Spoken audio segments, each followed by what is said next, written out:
Welcome to I dream media. So sugar వ్యాధి ఉన్న వారికి నైట్ ఎక్కువగా షుగర్ లెవెల్స్ పెరుగుతుంటాయని చెప్తూ ఉంటారు. అది ఎందుకు వివరాలు తెలుసుకుందాం. ఈరోజు మనతో పాటు ఉన్నారు ప్రముఖ డయాబెటాలజిస్ట్ డాక్టర్ శివాని పైనేని గారు.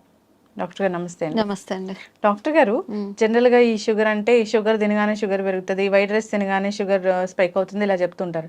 అయితే నైట్ మాత్రం ఖచ్చితంగా షుగర్ లెవెల్స్ పెరుగుతూ ఉంటాయి, జాగ్రత్తలు తీసుకోవాలంటారు. ఎందుకు షుగర్ నైట్ అంటే ఎప్పుడు మీరు అనేది నైట్ తిన్న తర్వాతనా లేకపోతే తిన్న తర్వాత? ఓకే, సో యూజువల్గా నైట్ రైస్ తిన్నా కూడా మధ్యాహ్నం పూట తిననే నైట్ టైం తినద్దని చెప్తాము. ఎందుకోనంటే మనం డే టైంలో కార్బ్స్ తీసుకున్నా కూడా కార్బ్స్ దేనికి కావాలి, మనకి ఇన్స్టెంట్ ఎనర్జీ కోసం కావాలి. మనం లంచ్ టైంలో కార్బ్స్ తీసుకున్నా రైస్ తీసుకున్నా కూడా మనం ఫిజికల్ యాక్టివిటీ ఏదో ఒకటి యాక్టివ్గా ఉంటాం కాబట్టి ఖర్చు అయిపోతుంది, కార్బ్స్ అనేవి కరిగిపోతాయి.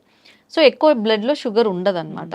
బట్ నైట్ టైం గనక డిన్నర్లో ఏదైనా కానీ కార్బ్స్ ఎక్కువగా తీసుకుంటే ఖచ్చితంగా, ఎందుకంటే తిన్న తర్వాత పెద్దగా యాక్టివిటీ ఉండదు, 1 or 2 hours పడుకుంటాము. సో కార్బ్స్ కనుక ఎక్కువ తీసుకున్నాము అంటే ఖచ్చితంగా షుగర్ పెరుగుతుంది.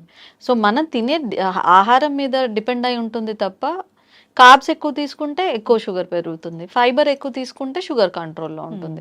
అది నైట్ టైం ఎందుకు పర్టికులర్గా చెప్తాము అని అంటే, నైట్ టైం ఫిజికల్ యాక్టివిటీ ఏమి ఉండదు, కార్బ్స్ ఇన్స్టెంట్ ఎనర్జీని ఖర్చు చేయడానికి ఏమి యాక్టివిటీ ఉండదు, కాబట్టి డిన్నర్ టైంలో ఎక్కువ కార్బ్స్ అసలు తీసుకోవద్దు అని చెప్తాం. అయితే అసలు డిన్నర్లో ఏమి ఉండాలంటారు? నైట్ డిన్నర్ అనేది ఎంత టైం వరకు చేయొచ్చు? ఓకే, సో ఇప్పుడు ప్రాబ్లం ఏమవుతుందంటే షిఫ్ట్స్ అనేవి ఎక్కువగా ఉంటున్నాయి.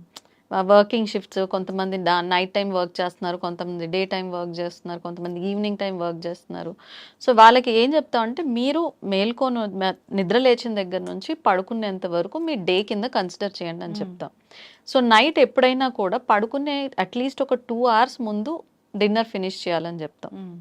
సో ఆ డిన్నర్లో కూడా ఎంతో కొంత కార్బ్స్ ఉంటాయి, బట్ ఆ కార్బ్స్ కూడా రిఫైన్డ్ కార్బ్స్ కాకుండా హోల్ కార్బ్స్, హోల్ గ్రెయిన్స్ ఉండే carbs, like whole wheat chapati కానివ్వండి, జవార్ రోటీ కానివ్వండి, రైసే కావాలనే వాళ్ళు బ్రౌన్ రైస్ కానివ్వండి, ఏది తిన్నా కూడా వీటిలో అన్నిట్లో మనకు ఉండేది కార్బ్సే. జొన్నల్లో అయినా, గోధుమల్లో అయినా, రైస్లో అయినా, రాగుల్లో అయినా, మిల్లెట్స్లో అయినా మెయిన్ ఉండేది మనకి కార్బ్స్. కాకపోతే ఒక దాంట్లో కొంచెం ఫైబర్ ఎక్కువ ఉంటుంది, కొన్ని న్యూట్రియన్స్ అటు ఇటు అవుతాయి. సో వైట్ రైస్లో ఓన్లీ కార్బ్స్ మాత్రమే ఉంటాయి. సో అది కాకుండా కార్బ్స్ తక్కువ ఉండి ఫైబర్ ఎక్కువ ఉండే గ్రెయిన్స్ ఇట్లాంటివి చూస్ చేసుకొని అడిషనల్గా వెజిటేబుల్స్, ఇంకా ఫైబర్ పెంచుకోవడానికి వెజిటేబుల్స్ ఎక్కువగా తీసుకోమని చెప్తాం. ఎప్పుడైనా షుగర్ కంట్రోల్ ఉండాలి అంటే కార్బ్స్ క్వాంటిటీ తగ్గించుకోవాలి. మన ఫిల్లింగ్ కోసం, పొట్ట ఫిల్లింగ్ కోసం కానివ్వండి, వేరే మినరల్స్, వైటమిన్స్ కోసం కానివ్వండి, వెజిటేబుల్స్ కంపల్సరీ ఎక్కువగా తీసుకోవాలని చెప్తాం. దాంతోపాటు ప్రోటీన్ కోసం దాల్ కానీ, ఎగ్ కానీ, వాట్ ఎవర్ అది తినే వాళ్ళ దాన్ని బట్టి పోర్షన్ సైజ్ అనేది కంట్రోల్ చేసుకోవాలి ఎప్పుడైనా కూడా. సో ఇంత కార్బ్స్ తక్కువ పెట్టుకొని ఫైబర్, వెజిటేబుల్స్, ప్రోటీన్ ఎక్కువ ఉండేటట్టు చూసుకోవాలి. అయితే అస్సలు వైట్ రైస్ తీసుకోవచ్చా తీసుకోకూడదా అంటే? తీసుకోవచ్చు, తీసుకోవద్దని ఏం చెప్పాం. ఇంకొకటి ఏంటంటే, వైట్ రైస్ మనకు ఒకప్పుడు లేదు. ఇప్పుడు డయాబెటీస్ ఎందుకు అంత ఎక్కువ వస్తుంది? లైఫ్ స్టైల్ మారడం వల్ల. సో ఆ లైఫ్ స్టైల్లో డైట్ ఒక భాగం. ఈ polished rice, refined grains, white rice ఇవి మనకి అట్లీ ఒక 2-3 generations ముందు లేవు. ఈ రిఫైన్డ్ కార్బ్స్ తినడం వలన, అది ఎక్కువ క్యాలరీస్ ఇది చేయడం వల్ల, అండ్ ఫిజికల్ యాక్టివిటీ లేకపోవడం వల్ల మనకి ఒబేసిటీ కానివ్వండి, ఈ డయాబెటీస్, బీపీ, కొలెస్ట్రాల్ ఇవన్నీ వస్తున్నాయి. సో వైట్ రైస్ అనేది ఎప్పుడైనా తినచ్చు, కానీ క్వాంటిటీ, పోర్షన్ సైజు జాగ్రత్తగా చూసుకోవాలి. అగైన్ మనం ఒక ప్లేట్ పెట్టుకునేటప్పుడు అన్ని న్యూట్రియన్స్ ఉండేలా చూసుకోవాలి. మామూలుగా చాలా మంది ఏం చేస్తారంటే, ఇంత రైస్ పెట్టుకొని ఒక చిన్న పచ్చడి పెట్టుకున్నట్టు ఒక 2 spoons కర్రీ పెట్టుకుంటారు. అది పద్ధతి కాదు. ఇంత రైస్ పెట్టుకొని ఇంత వెజిటేబుల్ కర్రీ, మీరు ఫ్రై చేసుకుంటారో ఎట్లా చేసుకుంటారో మీ ఇష్టం, అది కర్రీ ఒకటి, ఇంత మళ్ళీ పప్పులో ఆకుకూర కానీ ఇట్లాంటివి వేసుకొని కొంచెం గట్టిగా చేసుకుంటే ప్రోటీన్, మళ్ళీ ఫైబర్ 2 వస్తాయి. నాన్ వెజ్ తినేవాళ్ళు గుడ్డో, చికెనో ఏదైతే అది మళ్ళీ ప్రోటీన్ కిందకు వస్తుంది. సో పెరుగు, ఇట్లాగా మనం ప్లేట్ని మనం పెట్టుకునేటప్పుడు ప్లేట్ నిండా రైస్ పెట్టుకొని ఒక మూలన ఒక్క కూర పెట్టుకోకుండా ఒక పోర్షన్లో రైస్ పెట్టుకొని మిగిలిన పోర్షన్స్లో 1 కానీ 2 కానీ కూరలు పెట్టుకొని, కూరలు ఎన్ని తిన్నా పర్వాలేదు, కొంచెం పప్పు కానివ్వండి, ఇట్లాంటివి పెరుగు ఇట్లాంటివి అడ్జస్ట్ చేసుకోవాలి. పోర్షన్ సైజ్ అనేది కంట్రోల్ చేసుకోవాలి. ఓకే. తినొచ్చు, వైట్ రైస్ ఖచ్చితంగా తినొచ్చు, తినకూడదనే లేదు, కానీ క్వాంటిటీ అండ్ దాంతో పాటు ఇంకేం తింటున్నాము ఇవన్నీ కౌంట్ అవుతాయి. ఓకే. ఎస్ డాక్టర్ గారు, అయితే ఈ డిన్నర్ తర్వాత వాకింగ్ అనేది చేయాలా వీళ్ళు? సో డిన్నర్ తర్వాత నిద్రకి ఎంత టైం అనేది ఉండాలి? అసలు ఏ టైం వరకు డిన్నర్ అనేది కంప్లీట్ చేయాలి? ఓకే.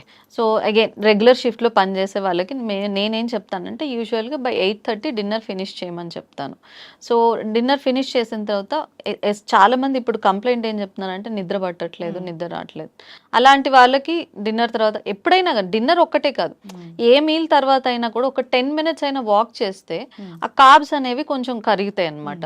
సో డిన్నర్ తర్వాత కూడా వాక్ చేయగలిగితే చేయడమే మంచిది, కానీ కంపల్సరీ అని చెప్పము. ఎస్పెషల్లీ కార్బ్స్ ఉన్న డైట్ ఎక్కువ తీసుకున్నప్పుడు వాక్ చేయడం అనేది చాలా ఇంపార్టెంట్, సో దట్ ఆ కార్బ్స్ మళ్ళీ బ్లడ్ షుగర్ లెవెల్స్ ని పెంచకుండా ఉంటుంది.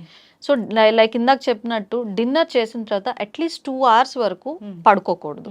సో అట్లీస్ట్ 2 hours తర్వాత ఒక గ్లాస్ ఆఫ్ మిల్క్ కానీ అట్లాంటిదన్నా తీసుకొని పడుకుంటే, ఈ గ్లాస్ ఆఫ్ మిల్క్ తీసుకోవడం వల్ల మనకి మిడిల్ ఆఫ్ ద నైట్ లో షుగర్ అవ్వడం కానీ, ఎర్లీ మార్నింగ్ లో షుగర్ అవ్వడం కానీ ఇలాంటివి జరగకుండా ఉంటాయి. ఓకే. ఎస్ డాక్టర్ గారు, చాలా చక్కగా చెప్పారండి. ఎందుకు షుగర్ లెవెల్స్ పెరుగుతాయి అంటే మనం తీసుకునే ఆహారమే దాన్ని డెఫినెట్గా పెంచేలా చేస్తుందని.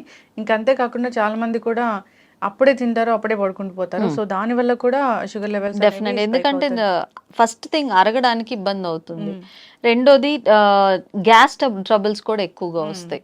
తిన్న వెంటనే పడుకుంటే ఎంజైమ్స్ యాక్టివేట్ అవ్వవు, అరగదు, దానివల్ల కూడా ఎసిడిటీ ఇట్లాంటివి కూడా పెరుగుతాయి.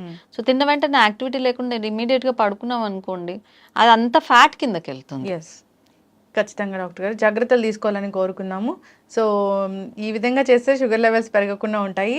సో వైట్ రైస్ అనేది ఎక్కువగా తీసుకొని కర్రీ మీరు అన్నట్లుగా కొంచెం తీసుకుంటే కూడా షుగర్ లెవెల్స్ ఈజీగా పెరిగిపోతాయి, అది డే టైం కావచ్చు, నైట్ కావచ్చు. సో ఆహార నియమాలు అయితే ఖచ్చితంగా పాటించాలి. చక్కటి ఇన్ఫర్మేషన్ అండి, ధన్యవాదాలు. Thank you.